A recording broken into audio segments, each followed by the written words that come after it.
దయచేసి పల్లెటూర్లలో ఉన్న ఆస్తిని పూర్తిగా అమ్ముకుని పట్టణాలలో స్థిరపడకండి.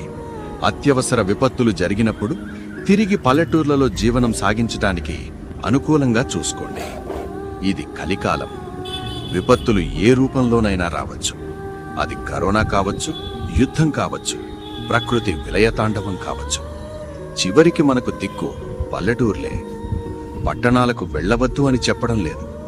జీవనోపాధి కోసం వెళ్ళండి, కానీ పల్లెటూర్లలో మీ మనుగడని పూర్తిగా కోల్పోకండి. ఎలాంటి విపత్తులైనా తట్టుకుని నిలబడగలిగేది ఒక పల్లెటూర్లు మాత్రమే. ఇప్పుడు కాకపోయినా ఎప్పుడో ఒకప్పుడు తిరిగి పట్టణాలు పల్లెదారి పట్టాల్సిందే. ఆ సమయం ఎంతో దూరంలో లేదు. ఇది గుర్తుపెట్టుకో మిత్రమా.